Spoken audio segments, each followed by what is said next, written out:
Jesus' monologue to the Jewish religious elite in Jerusalem continues. If I bear witness of myself, my witness is not true. There is another who bears witness of me, and I know that the witness which he witnesses of me is true. Jesus fulfills their Jewish law by having witnesses to verify these blasphemous claims he makes on his deity. You have sent to John, and he has borne witness to the truth. His first witness is John the Baptist, whom he elsewhere calls the greatest of men. Yet I do not receive testimony from man, but I say these things that you may be saved. Jesus does not require human testimony, but he is using the old law to teach them a new lesson. He was a burning and shining lamp, and you were willing for a time to rejoice in his light. John was a brief but spectacular light standing at the forefront of human history, pointing to the light of the world. And the Jews took John to be a prophet of God, so they cannot deny he pointed to Christ.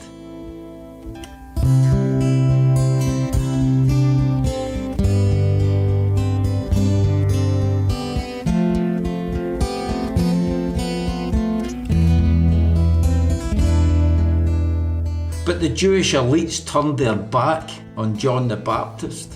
They turned their back on Jesus, and so on God.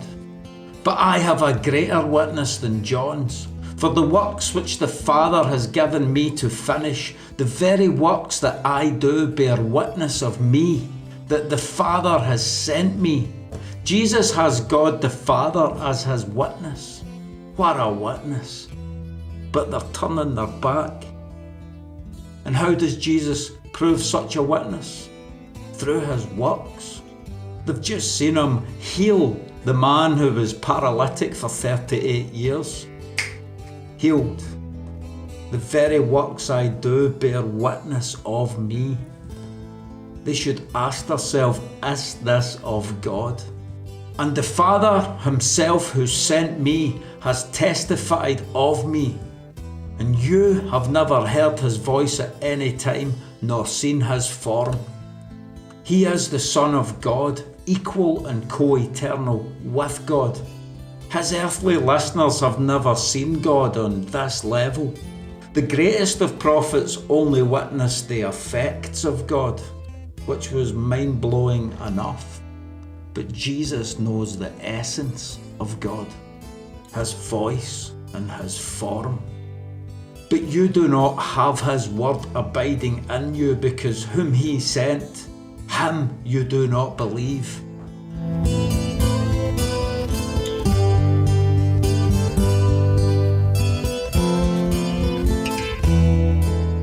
You search the scriptures, for in them you think you have eternal life, and these are they which testify of me. And he's already told you he is the life. In him is life. The Pharisees turned their back on God while searching the very scriptures that reveal him.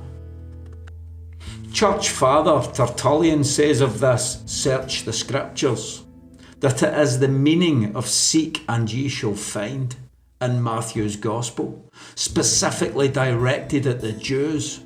As God's covenanted people, they know where to look. He is telling them to search through their holy scriptures, and they will find him appearing all through them. But they're blind to it all, or spiritually impotent if we allude back to the healed man incident that led to the current event. But you are not willing to come to me that you may have life. Come to me and have life. What a claim, if he's not God but only a man. I do not receive honour from men. He doesn't need men at all, but only stoops to save them. But I know you, that you do not have the love of God in you. Their hearts are hardened against him. I have come in my Father's name, and you do not receive me. If another comes in his own name, him you will receive. Jesus comes in God's name and is rejected, yet we receive those who come in their own name.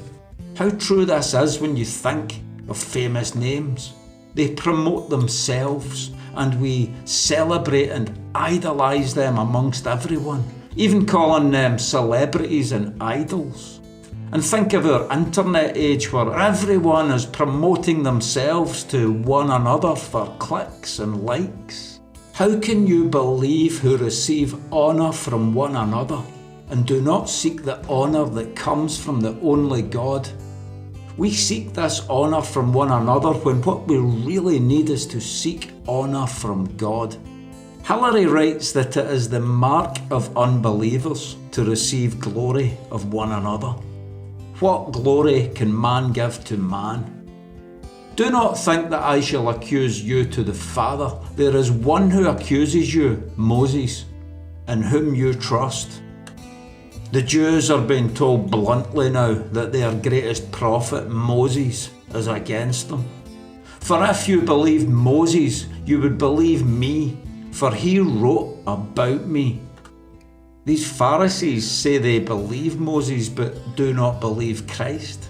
This cannot be, because Moses encountered Christ, the burning bush, Sinai's peak.